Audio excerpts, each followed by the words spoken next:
నమస్కారం. ఉదయం టీవీకి స్వాగతం. ఆంధ్రప్రదేశ్ ప్రభుత్వం కేబినెట్ లో ఒక కీలక నిర్ణయం తీసుకుంది. ఇల్లు లేని పేదలకు స్థలాలు ఇవ్వాలని నిర్ణయించింది. ఇదివరకు వైసీపీ ఇచ్చిన దానికంటే ఎక్కువ స్థలం ఇవ్వాలని నిర్ణయం తీసుకోవడంతో మంచి స్పందన వస్తుంది. ఏపీలో గత వైసీపీ ప్రభుత్వం 1 సెంటు స్థలంలో ఇల్లు కట్టి ఇచ్చేలా ప్లాన్ చేసింది. 1 సెంటు ఏం సరిపోతుంది అని మండిపడిన సీఎం చంద్రబాబు ఇప్పుడు తమ పాలనలో గ్రామాల్లో పేదలకు 2 సెంట్లు, పట్టణాల్లో 2 సెంట్ల స్థలం ఇవ్వాలని కేబినెట్ సమావేశంలో నిర్ణయం తీసుకుంది.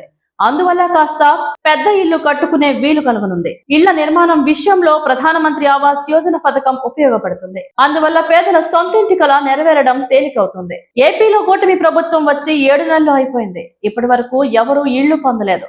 అందువల్ల ఇళ్ల స్థలాలు ఇచ్చే ప్రక్రియ వెంటనే ప్రారంభించేలా ఏర్పాట్లు చేయాలని సీఎం చంద్రబాబు ఆదేశించారు. స్థలాల పంపిణీకి సంబంధించిన ప్రభుత్వం త్వరలోనే విధి విధానాలు విడుదల చేయబోతోంది. ఏపీలో దారిద్ర్య రేఖకు దిగువ ఉన్న వారికి ముందుగా ప్రాధాన్యం ఇచ్చి స్థలాలు వారికే ముందు ఇస్తారు. వారు అత్యంత నిరుపేదలుగా ప్రభుత్వం లెక్కగట్టింది. వారికి స్థలాలు ఇచ్చిన తరువాత పేదవారికి స్థలాలు ఇవ్వనుంది. ఉగాది నుంచి ఇది ప్రారంభిస్తే ఇదంతా జరగడానికి 1 సంవత్సరం పట్టొచ్చు. అలాగే ఈ ప్రక్రియ నిరంతరం సాగే అవకాశాలు ఉన్నాయి.